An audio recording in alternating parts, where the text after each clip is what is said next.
Hello and good morning or good afternoon, depending on where you are in the world. And welcome to High End Rollers TV. And we're on episode number 10. We're actually number 10. Can you believe that?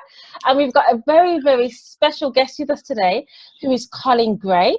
Now, Colin Gray is a podcaster and a writer and a PhD in education. He specializes in engaging through content, with podcasting at its core, and how you can get a shed load of content out into the world without killing yourself. We don't want that. And his company is the Podcast Host, and he helps businesses to grow an audience by combining podcasting, blogging, and video to cultivate loyal fans. And that's what we're talking about today. Today is all about how to grow your audience using podcasting. So thank you so much, Colin, for joining us. No, that's no problem at all.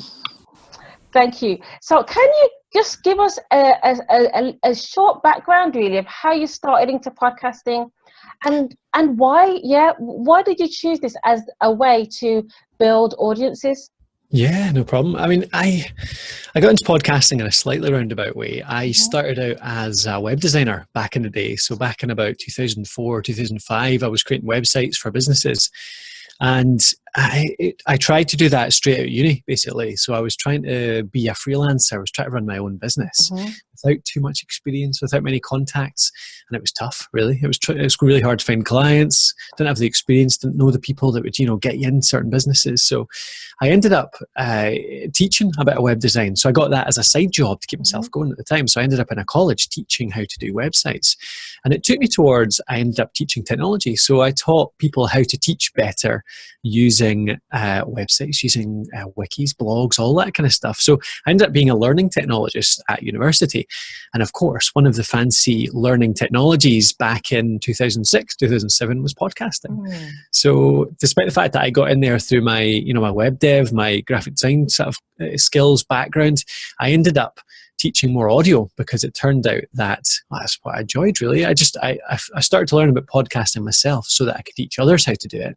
And I just loved it. I just really enjoyed the principle of being able to present to people through the airwaves. It's much more, to me, it's much more personal. It's much more one-to-one than doing video or, say, writing a blog or something like that. So I just really enjoyed that method of presenting.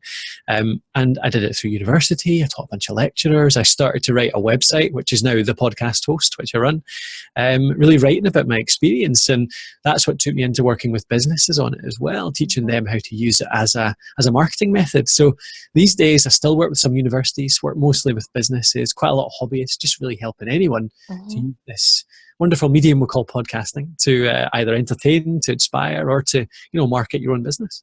Absolutely. So with podcasting, it looks quite complicated in terms of the setup and also presenting. So I guess you have to have really good presentation skills as well, being able to interview people, I guess a bit like what I'm doing now. Yeah, indeed. I guess. So how would we actually start to set up our own podcasts? Well, it is. It's one of the things that people worry about the most is the equipment. And it's understandable because, it's quite intimidating thinking about the microphones and mixers, all that kind of stuff. But when I work with people, the first thing I say is that the key element to your first 10 episodes is keeping it as simple as humanly possible. So that means either just using a pretty standard headset mic, go out there and you can get a headset mic for about £20 in Amazon that's actually pretty good quality, perfectly good quality for your first 10 episodes, if not your first 100 episodes. Or something like a Samsung Q2U, which is sitting in front of me right now. So this is a mic that costs just £40 in the UK store. I think it's about, there's an equivalent, which is the ATR 2100 in the American Amazon store, and they're only about £30-40. Okay. Mics, USB plugs straight into your computer, and perfectly good quality for recording a podcast with. So actually the equipment isn't really a worry at all. And then, you go on to the other parts, which is, getting your website set up for it, submitting to iTunes and things like that. And there's a few steps to go through, but really none of it is rocket science at all. Anyone honestly could start a podcast, and many people do. So you're saying it's not very expensive to start setting it up then? No, not at all. No, you So the microphone's the main initial cost, even though that's only £30-40. Then you've got your hosting, which will be maybe £20 a month or something like that. But beyond that, really, it's just whatever you want to invest in it. You can get away with that for as long as possible. Okay. Yeah. So in terms of trying to get our first guest, really, and trying to grow our audience, Sure. how does podcasting actually work in terms of growth? Because I see one of my friends literally started a podcast recently, and she said out of nowhere she's got several hundred downloads. Excellent. She has no idea how that happened. Yeah. She's just continuing doing it as usual, and then 1 month, boom. Like, how does that happen? How do you even begin to grow your audience? Yeah, so one of the advantages that we have as podcasters, one of the advantages the medium still holds, is that it's still relatively quiet. It's not a noisy medium at all.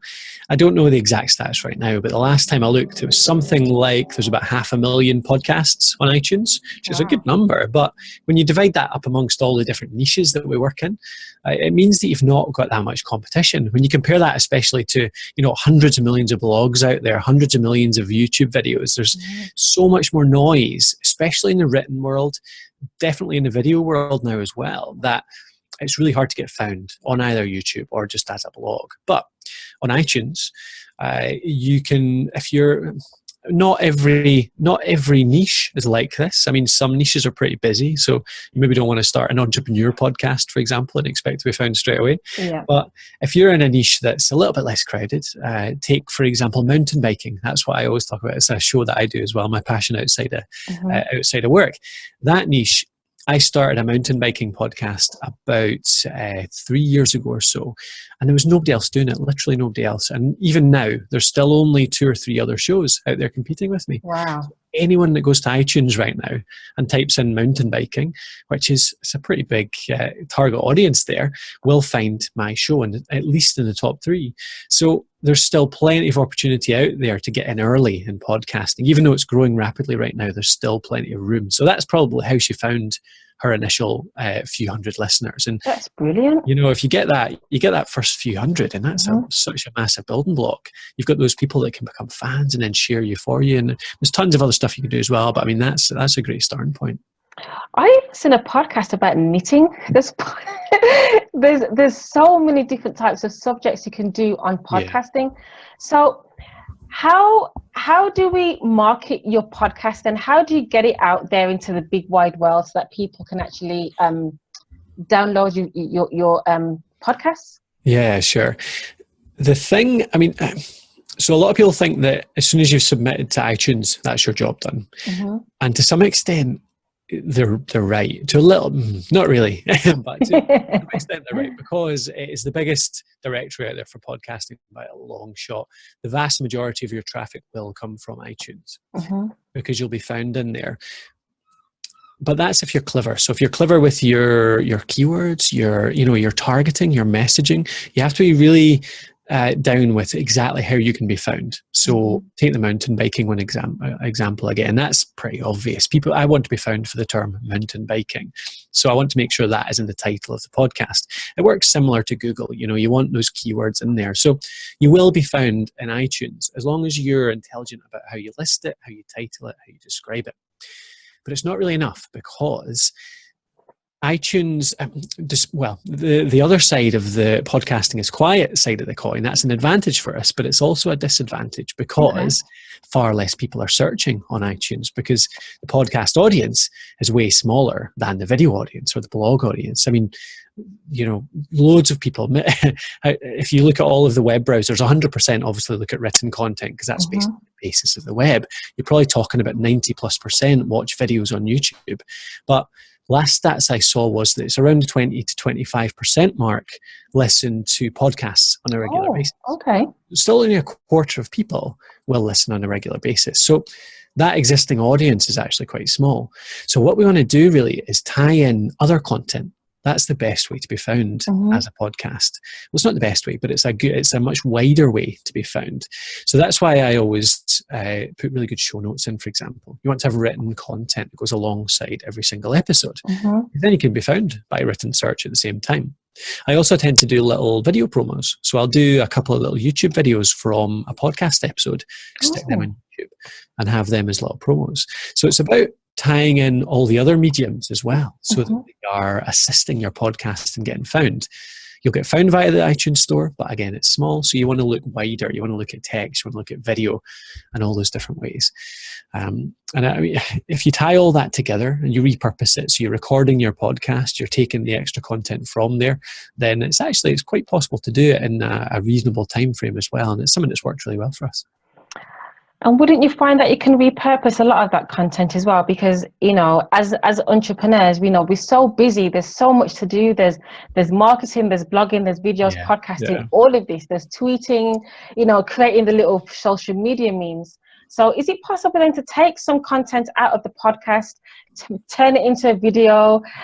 Is that going to be a really good way to get your message out there as well? Yeah, for sure. I mean, the thing that I think a lot of people get wrong is that they think that the recording is the difficult part. So they think that that's the part that takes up the time, the mental effort, all that stuff.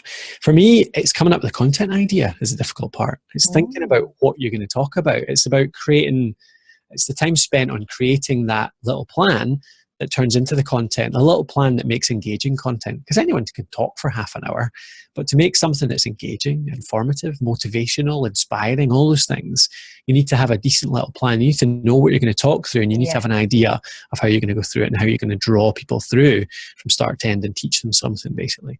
So that, for me, is the hard bit. So that's what I spend a bit of time on. Every single episode, I'll create my little outline plan, little bullet point plan, everything that I want to put in there, you know, my strategy for drawing people in, for engaging them, for teaching them, and then sending them off to do something with it. That's what takes the most time. And then the recording's fine. You've got that. You can turn that into a blog post, a video, a podcast, all that stuff.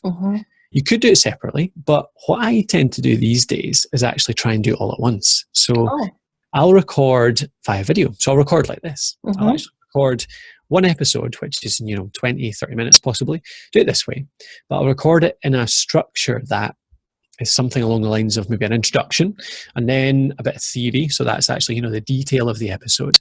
Then I'll have some stories, maybe a case study or two. And then I'll have the actions. This is what you're going to do with this learning. So there's 4 sections there. I'll record that. And then that means I've got a video with that audio on it, and I'll make sure that audio is good. So I'll use either a smart lav or something like that goes straight to the phone, or a good mic like this H2N in front of me. What I'll do then is Q2U is what I meant to say there. What I'll do then is I'll pull that audio off the podcast, off the video, and turn that into a podcast. So that is my podcast episode. But it means that I've also got a video there, which is in these 4 chunks, which I can chop down. Because obviously half an hour is too long for a video, really. I mean, it can work in some formats. Like this format works quite well. You're doing a conversation. It's quite dynamic. It can work okay in a video. But really, for a lot of videos, especially if you're solo, you want to be cutting them down to, 3, 4, 5 minutes. So I'll have my introduction to the topic, which is a summary of the topic. That'll be a video on its own. And then I'll have the theory one, which is, the real detail. And they'll link to each other. So it tries to draw people from one to the next. Then I've got the stories. And then I've got the action. So I end up with 4 videos that I've chopped up. From one podcast. That's amazing. Yeah. And then you can even turn it into text as well. You can either write it yourself or you can actually outsource it. So Let's outsource it. Yeah, exactly. So if you've got a recorded podcast, then you don't want to transcribe it directly, because transcriptions don't tend to be the most readable things in the world. We don't speak like we write, or we don't speak like we read. So, but you can get somebody to edit it, the transcription, and that's quite a good way to do it. Or you can get somebody who's a decent writer to just write a post based on exactly what you talked about. And they've got all of your opinions, they'll get all of your insights, they'll get all of your personality, because they can listen to the show and put that into a blog post, and that can work really well, actually. So that, for me, is a way of doing the bit of planning, then one recording, and then getting a lot of content out of that one thing. That is phenomenal. I mean, for me, I love listening to podcasts, and the good thing about podcasts is that you can download them and keep them basically on your phone, listen to them in the car, all the time, really. How do you monetize your podcast then? Because I'm all about being productive and making money as well as enrolling clients as well from content. So how do you monetize your podcasts? And to also, I've listened to some podcasts where, you've got podcasts where they're really giving a clear call to action. They're talking about an event that they've coming up, and then you've got other podcasters that don't really talk about what's going on or anything. So how can we monetize our podcasts? Yeah, sure. There's a bunch of different ways. So the most common for me, the most common I see certainly is somebody who sells a product or a service. So say you've got a small business that sells blue widgets and they just talk about blue widgets in their podcast, but they give away lots of value. They talk about how to use them, how to best use them, how to fix them, how to, resell them, how to maintain them, how to combine them, repurpose them, all this kind of stuff. So you do a show for fans of that product or fans of that type of service, or you teach a fair bit of your service. I mean, consultants do this all the time. Somebody who consults on, say, social media marketing, they'll actually talk about how to do social media marketing on their podcast. And they give away a whole lot of what they know, but yet they're building tons of trust, tons of authority, tons of credibility in that market. So people still come to them and still buy their services, still get them to do it for them. Because it doesn't matter how many people know how to do something. So many people want it done for them anyway. So, and it's the same with products. I mean, a lot of consultants will talk about their service, but actually then sell a course or a book or an upgrade of some sort. So that's the most common one, certainly. What about when you go on a podcast and the host is promoting another type of service? It's connected to it's what their audience are gonna need. That's sort of affiliate marketing there, isn't it? Yeah. I mean, that's the second most common, I would say, is affiliate or advertising, just general sponsorship. They can work really well, actually. I mean, sponsorship's a funny one because a lot of people get quite down on sponsorship in podcasting. It works really well. Sponsorship is one of to do sponsorship in any medium, podcasting is one of the most effective ways to do it. And it's because of that trust. I mean, the power of podcasting is that people get to know you so well. There's no better way to build rapport with your listeners. Even video, I think, podcasting, audio just trumps video, it trumps text, it trumps every other medium because of this intimacy of just talking one-to-one with people. You just hear in a voice. People tend to be more honest, more transparent. People will listen for half an hour, 2 hours because of the context, because they don't have to make time to listen to it. They can do it in the car, they can walk the dog, be in the gym. So they're listening for hours at a time. So that engagement, I mean, video does that. So video gives that personality, that engagement. But it's the fact that people listen for so much longer that's what builds the trust and the rapport and everything. And that's what means that you're so much more likely to get fanatical fans, like real evangelists of a podcast host. So that's why sponsorship and advertising works really well in a podcast, because it tends to be that because of that relationship, the host will choose something that is suited to their audience, is good quality. They're not just going to shill any old thing that's, going to disappoint their audience. And it's coming from their words as well. It doesn't tend to be a dropped an ad. It's generally the host saying, so just to say, sponsor this week is, stamps.com. They're always on it. They're a great service. I've used it, blah, blah, blah. So they'll talk about it. They'll actually advertise it that way in an honest way. It's not an advert. So that's why it's so effective. So it can work really well if you find one that's suited to your audience, is really interesting to them, something that that they would enjoy. And you can get, the standard sort of CPMs are around something like 25-ish dollars per thousand. So say you've got 5,000 listeners, you can get $125 per ad per episode. Oh, wow. It can add up to a decent amount of income if you're running a podcast. And you can get away with, you get some podcasts that do maybe 2-3 a max adverts. And plus you'll get pre-rolls and mid-rolls. So a pre-roll is one that's done at the start of the show. Mid-roll is one in the middle of the show. So you'll get paid maybe $15 for the pre-roll, $25 for the mid-roll. So then that's $40 for the show as well. So that's per thousand as well. So yeah, it's definitely possible. But people that make it up to that 2, 3, 4, 5,000 level, that's quite it's difficult, but it takes a lot of time and a lot of effort and a lot of they would have a really large audience, wouldn't they, for that? Yeah, I mean that's tops at 5% or so. There's good stats. They always put out good stats on the Libsyn podcast, the feed, around percentages, and as soon as you're above, I think it's about 1,200, you're in around the top 5%. So, I mean, even above 1,200 listeners, you're in a really sort of top percentage of all the shows on the net. And above like 5 to 10,000, you're in the like 1%. Wow. So it's hard to get there, but if you do, and it's definitely possible, like I said, it's still a quiet niche. It's still somewhere where you have the possibility to get up there to that 1%. You can make good money out of sponsorship. So realistically, if someone was starting their podcast from scratch, how long do you think it will take them to get to about 1,200 listeners? 1,200, I think 1,200 doesn't take too long. If you put a lot of work in, you could get to 1,200 in under a year, easy. Oh, really? I mean, if you have an existing audience already, one that you can promote with, you've got a good strategy to go about it. You're a relatively decent presenter, so you've done a bit of practice around that. Maybe good content. You could do that in a few months. Actually, I mean, I've worked with people who've got to a couple of thousand within sort of the 6-month mark.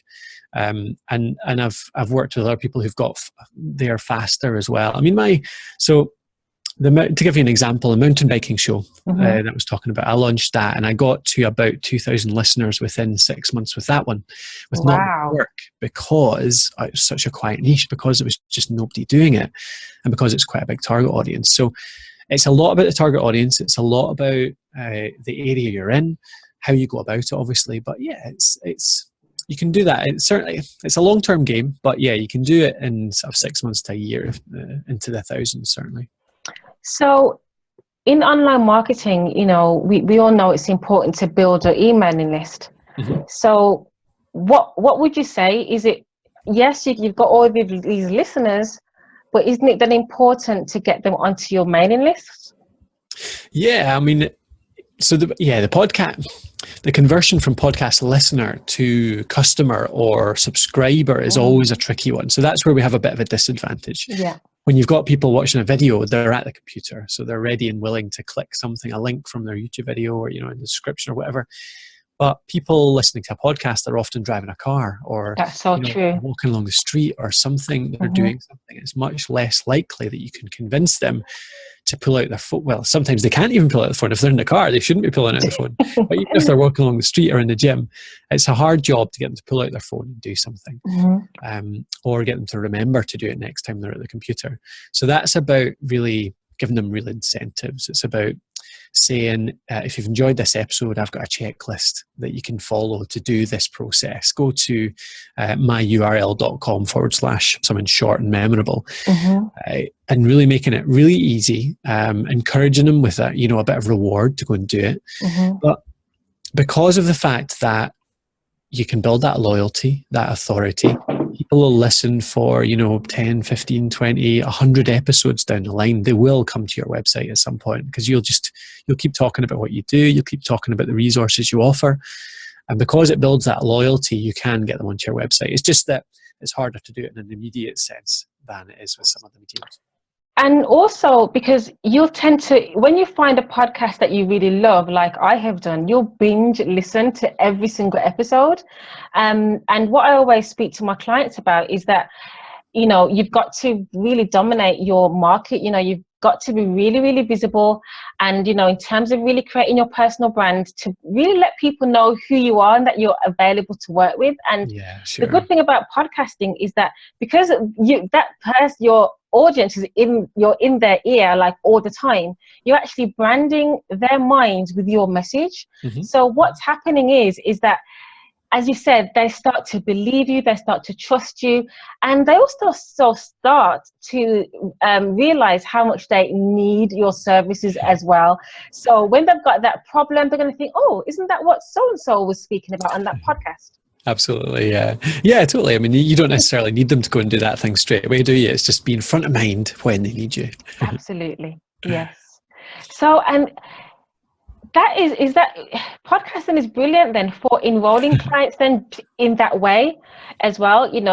Being sure to be consistent with your podcasts, because you don't want to be having, saying that you want to be able to have a specific day where your podcast is going live, wouldn't you say? Yeah, definitely. I mean, consistency is kind of old and tired thing to say, but yeah, consistency is key. You've got to be out at the same time. Well, you've got to be out regularly. I actually don't think you need to be out at the same time every single week necessarily. It's a small percentage of your audience will know when you release your episode if you do it at the same time every week. But then they're the really loyal ones. They're the real evangelists, aren't they? So maybe you don't want to keep them happy. So there's an argument for that. But as long as you're getting it out every week around the same time, giving the people, regular content, building on what you're doing every single time, I think you're building that trust. And I know you talk about high-end clients, don't you? And I think that podcasting is really good for that because of that real trust and credibility and the.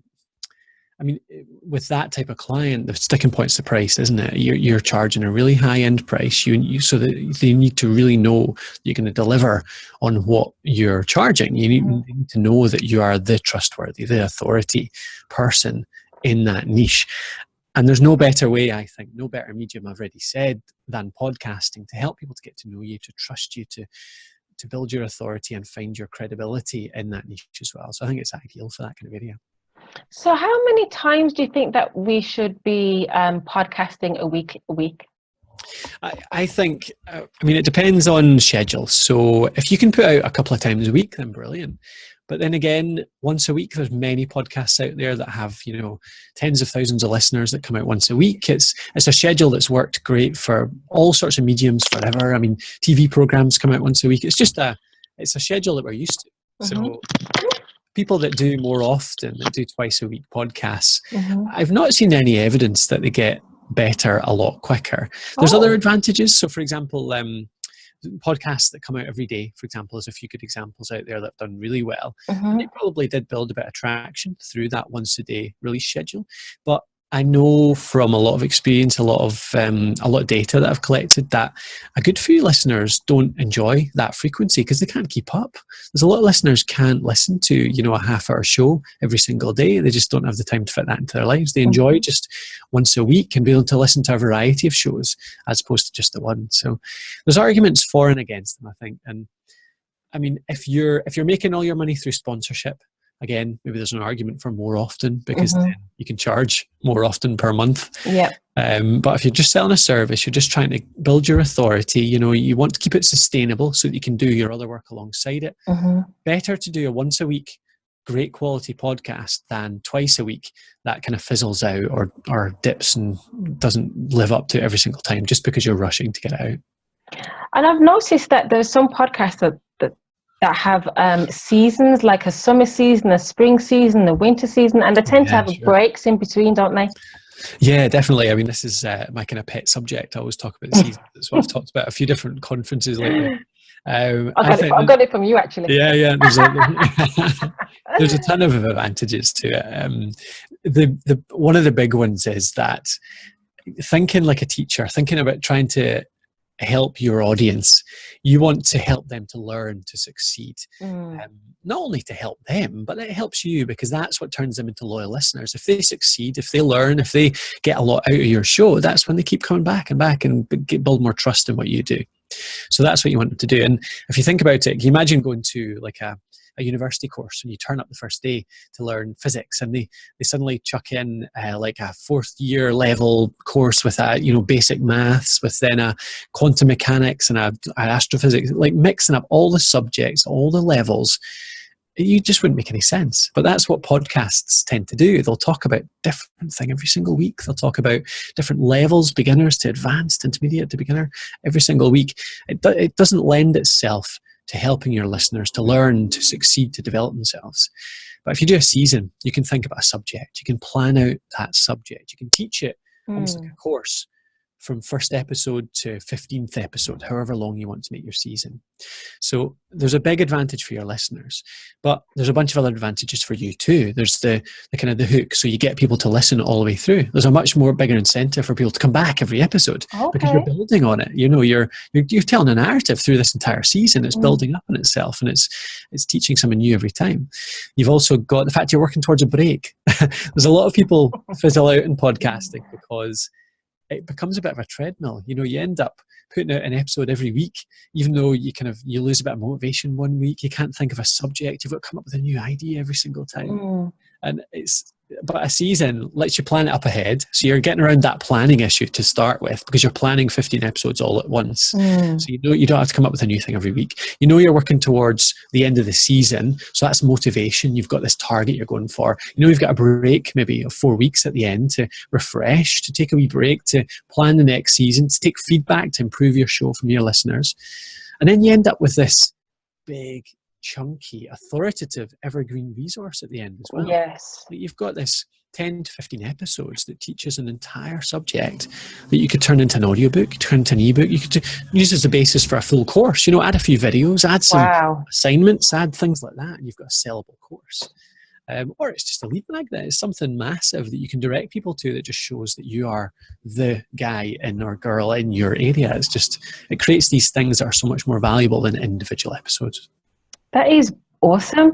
What about people that think that they're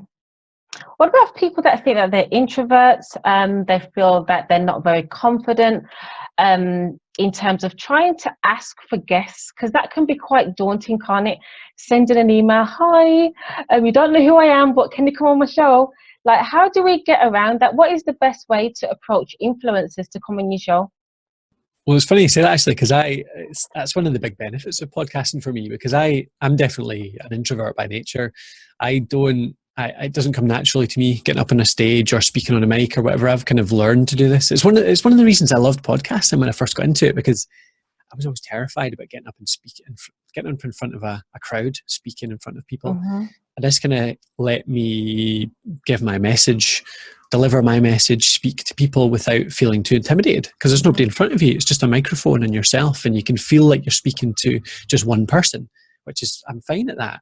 It's the massive group of people that's slightly terrifying. So I think that it's a great medium for introverts, because it's not half as terrifying as getting in front of a camera. You've got so many less things to worry about. You don't have to worry about how you look, your background, your lighting, how you appear, worrying about what you're doing with your hands, all that stuff.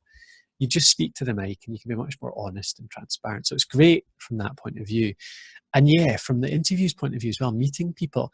See, as soon as you start a podcast, it means that you've got an excuse to get in front of these people, to contact these people. And before, I didn't have that excuse. I would want to talk to these people, but it would be terrifying to do so, because I wouldn't know, what am I going to say, what am I going to ask, all that kind of stuff. Why would they want to speak to me?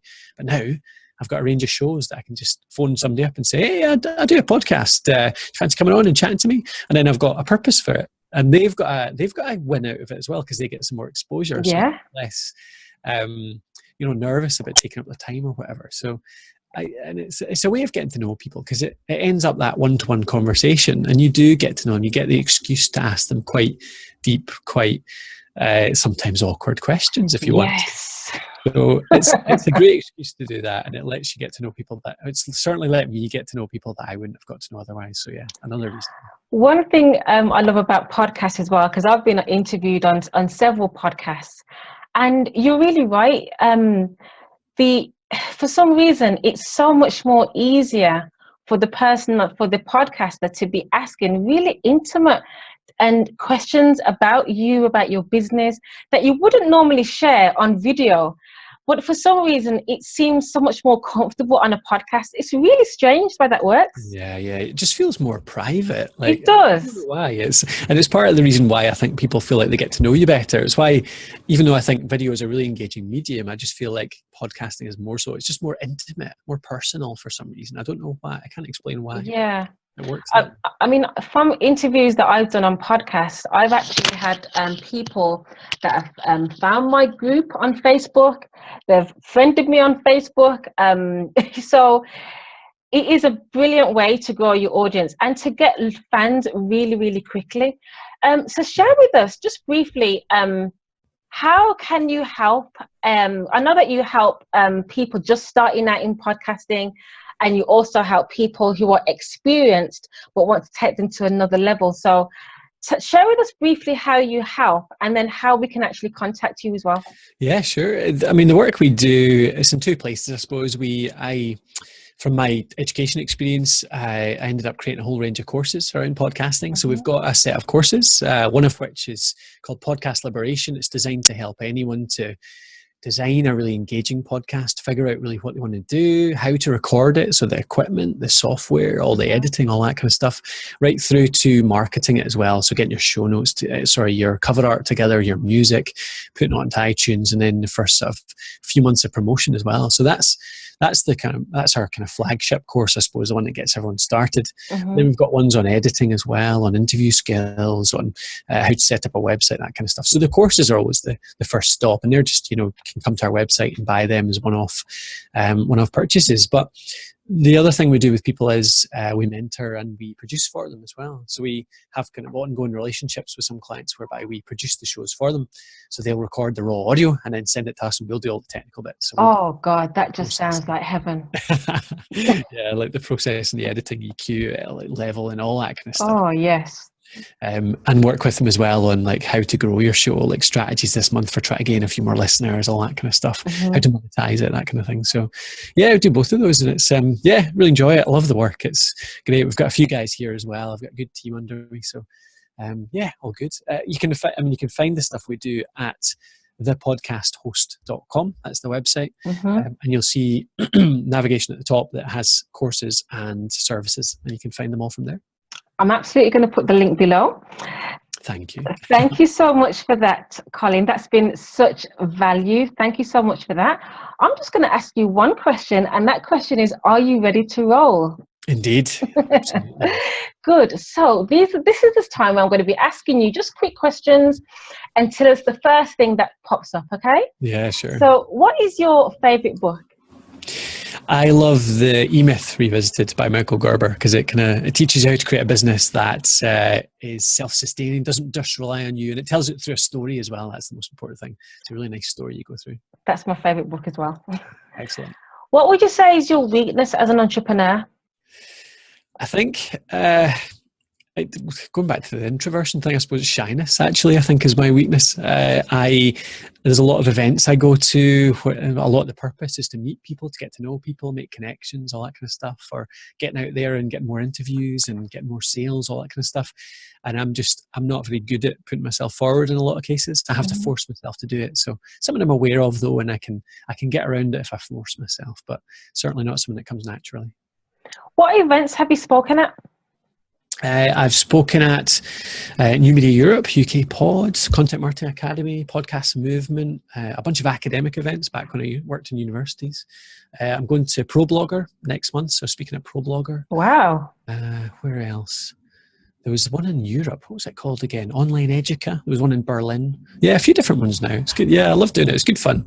It's again, I find it terrifying. I was about to say that. You say you're an introvert, but gosh, you're speaking at ProBlogger. That's massive. But it's a funny thing, because I honestly do still get terrified every single time, but I always still get a rush out of it. And I love teaching. I love getting up in front of people. And the most terrifying one, last month I was at an event called Engage, Invest and Exploit in Edinburgh.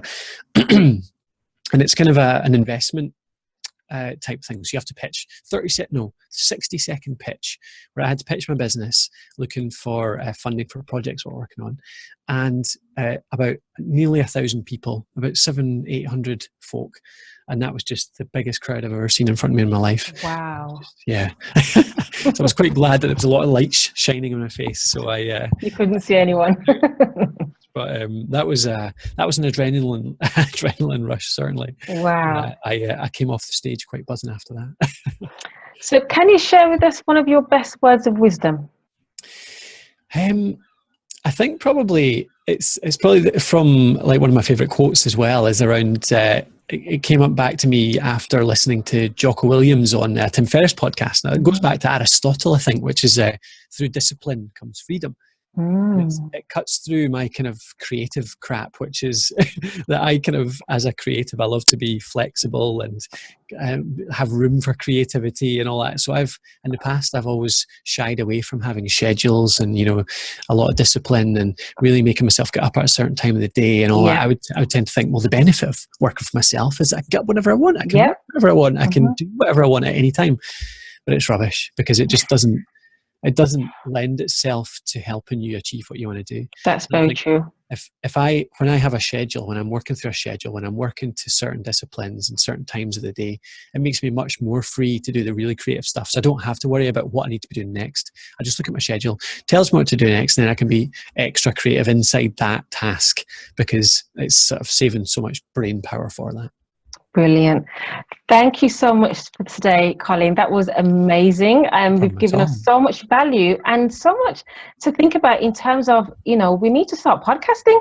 Indeed, everyone needs to start podcasting. Everyone needs to podcast. I'm going to put all of the links below. So if you've liked this video, please give us the thumbs up, okay? And be sure to subscribe to Colin's podcast. He's got several. I'm going to put them all in the links in the notes below. So, and listen, be sure to comment on the video as well. Tell us your takeaways, okay? And we will see you on the next video, okay? Thank you. Bye-bye.